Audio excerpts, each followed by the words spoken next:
പോട്ടാ, ഇവിടെ കുറച്ച് ഗോൾഡൻ ക്യാഷും ഉണ്ട്. നമുക്കേ കാനറ ബാങ്ക് വരെ ഒന്ന് പോകാം. അതെല്ലാം ലോക്കർ വെക്കണം.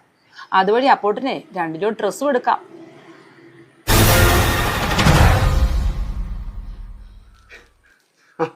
പോകാം, അതിനെന്താ, ഞാൻ റെഡിയാ. അപ്പോട്ടാ, 1 മിനിറ്റ്, ഞാൻ ഈ ഗോൾഡൻ ക്യാഷ് ഒന്ന് എടുത്തോട്ടെ. അമ്പിളി, നിന്റെ വീട്ടിൽ പറ്റിക്കൂടിയിരിക്കുന്ന കള്ളം കേശവനാ. രാവിലെ ഞാൻ അവനെ അവിടെ വെച്ച് കണ്ടു. ശരി അച്ഛാ, ഞാൻ ശ്രദ്ധിച്ചോളാം.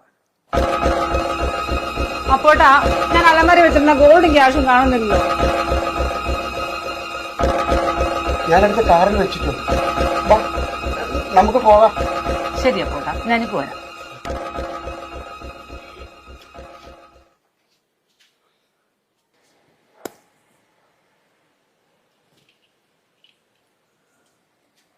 ആ പാറു, നീ ആ ക്യാഷും ഗോൾഡുമായിട്ടേ എത്രയും വേഗം മാങ്കുളത്തേക്ക് വാ.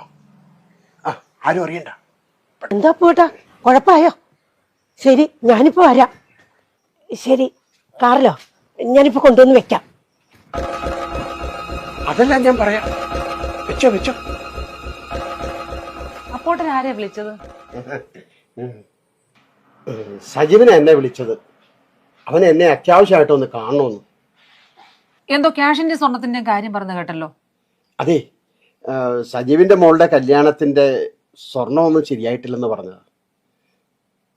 എന്റെ അലമാരിരുന്ന സ്വർണവും ക്യാഷും അപ്പോട്ടന്റെ കാറിലുണ്ടെന്നല്ലേ പറഞ്ഞ? എന്നാലും ഒന്ന് കാണിച്ചു, ഞാനൊന്ന് കാണിച്ചു. അത് ബാങ്കിൽ ചെല്ലുമ്പോൾ കാണിക്കാം, പോരെ? അത് പോരാ, എനിക്കിപ്പൊ കാണണം. ഇതിലെന്തോ ചതിയുണ്ട്, എനിക്കതറിയണം. ഈ കള്ളം കേശവൻ നിങ്ങളാണോ?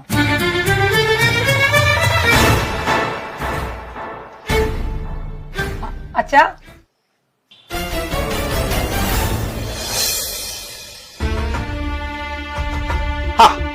ഇവന്റെ കാര്യമാണ് ഞാൻ രാവിലെ വിളിച്ചു പറഞ്ഞത്.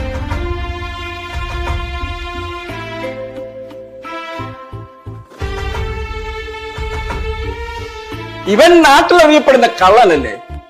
ഇവന്റെ പേരാണ് കള്ളൻ കേശവൻ. അല്ല, അവനെ കക്കാൻ വിടുന്ന അവന്റെ ഭാര്യയാണ്. അവനാണ് ആദ്യം തല്ലാൻ.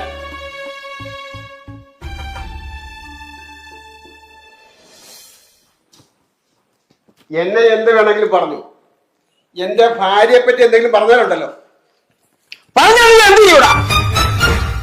ആണുങ്ങളെ പോലെ വേലെടുത്ത് ജീവിക്കാൻ നോക്കടാ.